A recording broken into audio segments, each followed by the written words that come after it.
तो hello guys, my self दीपक और सबको very very good morning, good afternoon and good evening. तो कैसे आप लोग? आई होप कि आप सब अच्छे होंगे। तो अभी जब हम देखेंगे ना, समास देखेंगे, ट्रिक पे देखेंगे कि समास ट्रिक देखने के बाद ना आप एक नज़र में देखिएगा तो पहचान जाइएगा कि कौन सा समास है। और इस समास से क्वेश्चन आपके बोर्ड एग्जाम में 10 नंबर का क्वेश्चन रहेगा ही, इसलिए बहुत ही मोस्ट इंपॉर्टेंट। अगर 10th के स्टूडेंट है या 12th का किसी कंपटीशन स्टूडेंट है, आपके हर एग्जाम में समास से क्वेश्चन रहता है। एक ऐसा ट्रिक है जिससे आप तुरंत एक बार देखिएगा कि देखते ही पहचान जाएगी कौन सा समास है, और आपको इसका लिंक पीडीएफ में मिल जाएगा। तो जैसा कि यहाँ लिखा है ना, देख लीजिए 5 नंबर पक्का है। तो देखिए पहले क्या होता था कि 85 क्वेश्चन रहता था ऑप्शनल में। अब 100 क्वेश्चन रहता है, जिसमें से 100 क्वेश्चन में जब 50 क्वेश्चन था तो 5 नंबर रहता था। अब 100 क्वेश्चन थे कितना, 10 नंबर रहेगा।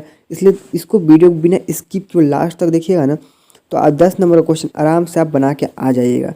इसलिए इसमें बहुत अच्छा ट्रिक बताया गया है। तो चलिए, आई होप कि अपने इस चैनल को सब्सक्राइब कर लिए होंगे। अगर नहीं सब्सक्राइब किए तो सब्सक्राइब कर लीजिए एंड बेल आइकन को प्रेस कर लीजिए, ताकि अपने चैनल से आने वाला नोटिफिकेशन सबसे पहले मिले।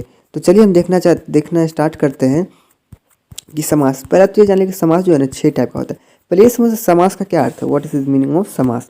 देखिए समास क्या है। समास का तात्पर्य संक्षिप्तीकरण, मतलब क्या है, छोटा करना। संक्षिप्त मतलब क्या होता है, छोटा, बड़ा का छोटा करना, संक्षिप्त करना। देखिए, 2 या 2 से अधिक शब्दों से मिलकर बने हुए एक नवीन एवं सार्थक शब्द को समास कहते हैं। नवीन और सार्थक शब्द, ऐसा नहीं कुछ भी 2 को शब्द मिला दीजिए और उसको समास बोल देंगे, तो ऐसा नहीं होता। जो सार्थक शब्द हो उसे हम समास कहते हैं, समझ गए। और सिंपल भाषा में रखिए कि समास का तात्पर्य ही है संक्षिप्तीकरण करना, छोटा करना। तो चलिए आगे देखिए, उदाहरण के स्वरूप देख लीजिए समास कैसे। कितना बड़ा, नीले रंग की गाय, और इसको हम संक्षिप्त में करके छोटा करके हम कैसे बना दिए, नील गाय। कोई दिक्कत नहीं, बात समझ गए कि लंबा है उसको संक्षिप्त करनी। समास का तात्पर्य संक्षिप्तीकरण करना, छोटा करना। देखिए, नीले रंग की गाय काफ़ी बड़ा लाइन है, इसको हम छोटा कर दिए, नील गाय कर दिए। रसोई के लिए घर कितना बड़ा कहने बनता है, उसको रसोई घर कर दिए। हाथ के लिए हथकरी कर दिए। काफ़ी बड़ा वर्ड से हम इसको छोटा शब्द में बदल दीजिए। राजा का पुत्र लोग अब राजपुत्र कहते हैं डायरेक्ट हम। चलिए पहले यहाँ देखिए कि समास के भेद कितने होते हैं। अगर आपके ऑब्जेक्टिव क्वेश्चन में रहे बोर्ड एग्जाम में कि समास के कितने भेद होते हैं, तो समास के 6 भेद होते हैं। कितने भेद होते हैं समास के? 6 भेद होते हैं। ये बहुत इंपॉर्टेंट है, आपके कंपटीशन एग्जाम में भी रहेगा कि समास के बारे में, और इसका पीडीएफ आपको डिस्क्रिप्शन में मिल जाएगा। और अगर सब्सक्राइब नहीं किया तो सब्सक्राइब कर लीजिए, ताकि चैनल से आने वाला हर अपडेट आपको सबसे पहले मिले। तो देखिए, हिंदी व्याकरण समास के 6 भेद है। कितने भेद है? तो 6 भेद है। देखिए 6 कौन कौन भेद है? तो पहला है कि अवयवी भाव समास, ठीक, तत्पुरुष समास, द्विगु समास, द्वंद्व समास, कर्मधारय समास और बहुब्रीहि समास। और सभी समास को हम एक्सप्लेन में समझेंगे और ट्रिक देखेंगे कि ऐसा कौन सा ट्रिक है जो हम एक नज़र में पहचान जाएंगे कि यह कौन सा समास है। समझ गए? तो चलिए हम सबसे पहले देखेंगे अव्ययीभाव समास। देखिए, अव्ययीभाव समास का पहले यहाँ डिफिनेशन जान लीजिए। जिस समास का पहला पद प्रधान हो और वह अपव्यय हो उसे हम अव्ययीभाव समास कहते हैं। देखिए, जिसका प्रथम पद प्रधान हो, जैसे कि देखिए आजीवन में कौन सा प्रथम पद है? प्रथम पद हुआ। पर यहाँ देखिए, प्रथम पद प्रधान हो उसे अपव्यय समास कहते हैं। यथामति के अनुसार आवरण मृत्यु, इनमें से देखिए अपव्यय है आमरण, यानी कि पहला जो जिसको हम हटा नहीं सकते हैं, समझिए मेन प्रधान हो, कुछ अन्य होता है। देखिए देखिए को हम हटा देंगे तो सेंटेंस ही बदल जाएगा। मेन प्रधान वर्ड कौन है, प्रधान शब्द कौन है? तो आजीवन, जीवन भर। समझ गए? चलिए, यथा सामर्थ्य, यथा को हटा दीजिएगा, सामर्थ्य रहेगा तो अलग ही वर्ड बन जाएगा। तो प्रथम वर्ड जो है क्या, प्रधान है। यथा समर्थ, आजीवन भर, यानी कि जीवन भर, यथा सामर्थ्य, यथाशक्ति, पद, 2 शब्दों का मेल हो रहा है ना। पाठ्यक्रम, क्रम के अनुसार, भर पेट, पेट भर कर, जिसका प्रथम पद प्रधान हो। यहाँ हर जगह देख रहे हैं ना, प्रथम है, यथा प्रथम है, भर पर हर है, ये सब प्रथम प्रधान वर्ड है। तो समझ गए कि अव्ययीभाव समास क्या होता है? जिसका पहला पद प्रधान हो और वो अपव्यय, जिसको हम हटा नहीं सकते अपव्यय मतलब। चलिए आगे हम देखते हैं तत्पुरुष समास। ये दूसरे नंबर पे आते हैं तत्पुरुष समास। तत्पुरुष समास में क्या है, यहाँ देखिए, तत्पुरुष समास वह होता है जिसमें उत्तर पद प्रधान होता है, अर्थात प्रथम पद गौण होता है एवं उत्तर पद की प्रधानता होती है। वह समास करते वक्त बीच की विभक्ति का लोप हो जाता है। सिंपल से पहचान का इसका ट्रिक है, जिस समास में बीच के विभक्ति का लोप हो जाता है उस समास को हम तत्पुरुष समास कहते हैं। अब विभक्ति क्या होता है तो इसका भी वीडियो नहीं देखे तो अभी शॉर्टकट में विभक्ति वैसे हम देख लेंगे। अगर आप चाहते हैं कि इसका भी वीडियो एक्सप्लेन करके वीडियो अपलोड किया जाए तो इसके लिए कमेंट कीजिए, वैसे मिल जाएगा। विभक्ति क्या होता है पहले यहाँ देख ली। इस समास में आने वाले कारक चिन्हों को से के लिए काके की में आदि का लोप हो जाता है। लोप मतलब क्या होता है, बीच से इसको हम लापता कर देते, गायब कर देते, घोटाला कर देते, ये सब कर देते। जैसे कि मूर्ति को बनाने वाला, देखिए को हो गया, विभक्ति हो गया, कारक चिन्ह हो गया, तो को हम हटा दिए, मूर्ति कार कर दिए। खुद को मारने वाला आत्मघाती, बीच का जो विभक्ति का लोप हो, दो शब्दों का संबंध जो जोड़ता है ना, उसको जो हम गायब कर दे, लापता कर देते हैं, उसी को हम तत्पुरुष समास कहते हैं। समझ जाइएगा। देखिए कारक चिन्ह के अनुसार समास के 6 भेद है। देखिए कारक चिन्ह के अनुसार भी है ना समास के 6 भेद होते हैं। तो कौन कौन समास किसके अनुसार, कारक चिन्ह के अनुसार। बट ये सब उतना मायने नहीं रखता है। अब देख लीजिए एक बार, कारक चिन्ह के अनुसार कितने समास के भी 6 भेद होते हैं। कर्म तत्पुरुष, करण तत्पुरुष, संप्रदान तत्पुरुष, यानी सब कारक करके उसको तत्पुरुष लगा दीजिए, हो जाएगा अधिकरण तत्पुरुष। चलिए अब हम देखेंगे द्विगु समास। ये तीसरे नंबर का समास है। जिस समास का पूर्व पद संख्यावाचक विशेषण उसे द्विगु समास कहते हैं। इसे समूह अथवा समाहार का बोध होता है। देखिए बहुत ईजी है। द्विगु क्या है, पहला अक्षर क्या है, द्यू है ना, द्विगु। जिस समास का ना पूर्व पद पहला यानी कि प्रथम पद संख्यावाचक हो, जो नंबर इंडिकेट करता है, जैसे 1 2 3 4 5 6, कुछ भी ऐसा इंडिकेट करे तो हम उसको क्या समझेंगे कि द्विगु समास है।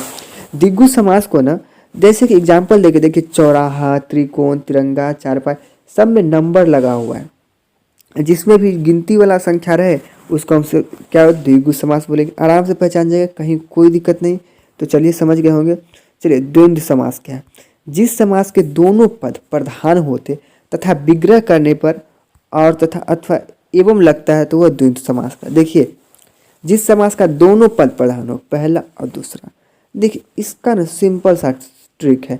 बीच में हाइपन लगा रहता है, बीच में माइनस का साइन रहता है, जिसको हम हिंदी में हाइपन बोलते हैं। क्या हुआ, जिस समास के दोनों पद प्रधान था विग्रह करने पर और अथवा एवं लगता है। जैसे कि कोई राम और श्याम, मोहन और राकेश, रोटी और दाल, पानी गर्म पानी, जैसे दो बीच में हाइपन लगा हुआ तो उसे हम द्वंद्व समास कहते हैं। ठीक, द्वंद्व क्या यहाँ नाम से लग रहा है कि हाँ जुड़वा है, क्या ट्विंस है, जुड़ा हुआ है। देखिए अन्न और जल, ये दोनों का कॉम्बिनेशन अन्न है और जल है। सुबह होगा तो शाम होगा, अपना है तो पराया होगा, राजा है तो रंक होगा, देश है तो विदेश से, रात है तो दिन, भला हुआ, जो बीच में हाइपन पड़ा है। ठीक है ना, तो वो सब क्या हो गया, कौन सा, तो द्वंद्व समास हो गया। समझ गए अच्छे से, कहीं कोई दिक्कत नहीं, आराम से समझ रहे हो। चलिए अब बहुब्रीहि समास देखते हैं। अगर कहीं भी आपको कुछ दिक्कत है तब कमेंट कर सकते हैं। चलिए बहुब्रीहि समास क्या है। देखिए ऐसा समास होता है जिसके समस्त पदों में से कोई भी पद प्रधान नहीं होता एवं दोनों पद मिलकर तीसरे पद की ओर संकेत करता है, वह समास बहुब्रीहि समास कहलाता है।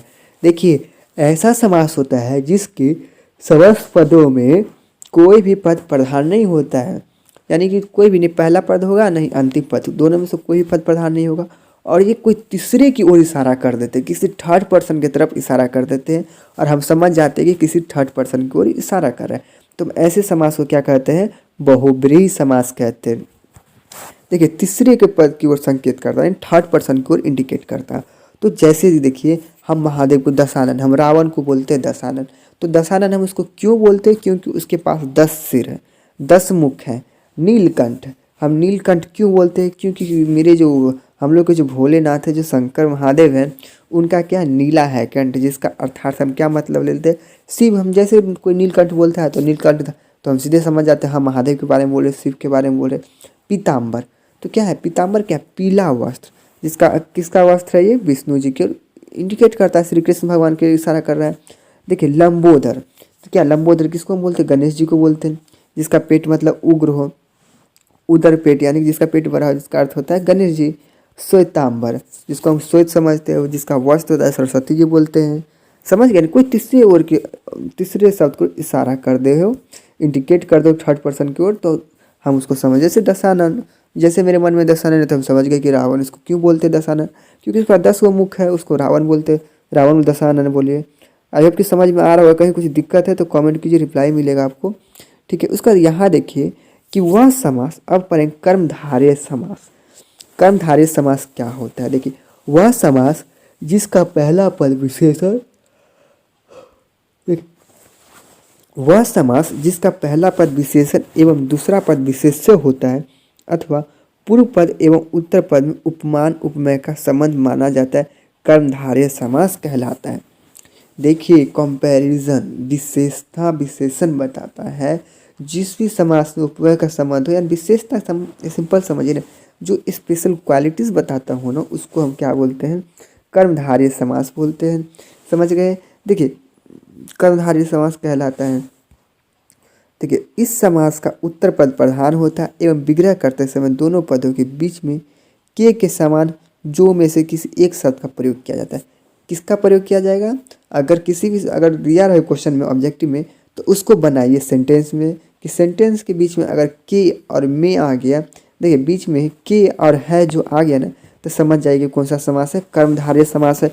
वैसे देखिए, चरण कमल की, कमल के समान चरण, कंपेयर कर रहे कमल के समान चरण। नील, आपका चरण कमल के समान है। उसके बाद देखिए, नील गगन, नीला है जो गगन। समझ गए? चंद्रमुख, चंद्र जैसा मुख। आराम से समझ गए, कहीं कुछ दिक्कत नहीं होगा। कंपैरिजन कर रहा है, कंपेयर कर रहा है। अच्छे समझ में आ गया यहाँ, तो कोई दिक्कत नहीं। अब हम आते हैं ट्रिक पे। ये ट्रिक देखने के बाद आप एक नज़र देखिएगा, बस 10 सेकंड के अंदर आप क्वेश्चन देखिएगा नहीं कि आप इसका आपको आंसर मिल जाएगा। तो देखिए, क्वेश्चन क्या है मेरा? ट्रिक ऑफ समास। देखिए, अव्ययीभाव समास, अव्यय हाइपन भाव, यानी पहला पद प्रधान हो और छोटा हो। तो देखिए, पहला पद प्रधान हो और छोटा हो, देखिए है ना, अव्ययीभाव समास में पहला पद क्या है? आजीवन, छोटा है। यथा, यथा, भर, ये सब क्या? छोटा है। जिस भी समास का पहला पद प्रधान और छोटा हो, उसको हम क्या कहते हैं? अव्ययीभाव समास पढ़ते हैं। देखिए, तत्पुरुष समास में क्या है ना, दूसरा पद प्रधान हो, जैसे मूर्तिकार, रसोई घर। दूसरा पद प्रधान है, समझ रहे कौन? कार, रसोई घर। क्या? बीच का विभक्ति जिसका लोप हो रहा है। अगर ये भी ट्रिक अगर आपको दिक्कत है तो इससे याद रखिए कि जिस समास का बीच का विभक्ति का लोप हो जाए, जिस समास का बीच का विभक्ति का लोप हो जाए, उसे हम तत्पुरुष समास कहते हैं। तब विभक्ति में क्या आता है? कर्ता ने, कर्म को, करण से संप्रदान के लिए अपदान में पर संबोधन, हे अरे जी, हे अरे अजय। समझ गए? बीच का भी का, में, से, ये सब का लोप हो जाए तो समझिए कौन? तत्पुरुष समास है। कर्मधारय समास, देखिए पहला पद विशेषण और दूसरा विशेष्य, कर्मधारय, कर्म करो फल मिल जाएगा। हम कंपेयर कर रहे हैं कर्मधारय, पहला पद विशेषण और दूसरा यानी विशेषता जिसका बताता हो ना, तो उसे हम कहते हैं, कंपैरिजन वाला जो रहे उसको हम बोलते हैं कर्मधारय समास। चलिए, द्वंद्व समास। आप ही इसका बताइए कि द्वंद्व समास का क्या होगा? जिसके बीच प्रतिस्पर्धा हो या जो एक दूसरे का उल्टा हो, जैसे सुबह शाम भाई बहन। क्या है? जिसके बीच प्रतिस्पर्धा हो, एक दूसरे का उल्टा हो, जैसे सुबह शाम भाई। द्वंद्व, द्वंद्व समास दो है, समझिए ना, एक दूसरे का उल्टा हो, कंपेयर, जैसे कि सुबह हुआ, शाम हुआ, रात हुआ, दिन हुआ। द्वंद्व समझ गए, दो वर्ड है जिसके बीच में दो वर्ड बनता हो। इससे तो याद रहेगा आपको, दो गो शब्द बने, कोई एक वर्ड नहीं। जैसे सुबह हुआ तो शाम होगा, रात हुआ तो दिन होगा, भाई है तो बहन होगी, मम्मी है तो पापा होंगे। समझ गए? तो द्वंद्व समास नाम से यहाँ से देख लीजिए क्या लिखा हुआ है, द्वंद्व समास। इसी से दो गो वर्ड है, इसे समझ जाइएगा आराम से। चलिए आगे देखिए, अब कौन सा है द्वंद्व समास का? द्विगु समास, जिसे हम संख्यावाचक समास कहते हैं। किसको? द्विगु, जिसमें संख्या हो, जैसे चतुर्भुज, त्रिलोक। क्या है? द्वि, शुरू में द्वि आ रहा है, दो आ रहा है। जिस भी समास में नंबर से स्टार्ट हो, गिनती से प्रारंभ हो, उसको हम बोलते हैं द्विगु समास। अब बहुब्रीहि समास, जो किसी तीसरे की ओर इशारा कर दे, तो तीसरा मतलब निकले, जैसे दशानन, पीताम्बर, बाघंबर। ठीक है, ये सब क्या? किसी तीसरे को इशारा कर दे। समझ गए? तो आई होप कि आप लोग अच्छे समझ में आ गया होगा। कहीं कुछ दिक्कत है, प्रॉब्लम है तो कमेंट कीजिए। और अगर मेरे व्हाट्सअप ग्रुप में जुड़ना चाहते तो इसके लिए कमेंट कीजिए, आपको लिंक मिल जाएगा। और इसका पीडीएफ भी लेना चाहते तो कमेंट कीजिए, पीडीएफ भी मिल जाएगा डिस्क्रिप्शन में, वैसे पीडीएफ है। And thanks for watching. अभी तक सब्सक्राइब नहीं किया तो सब्सक्राइब कर लीजिए, लाइक कीजिए और अपने दोस्तों के बीच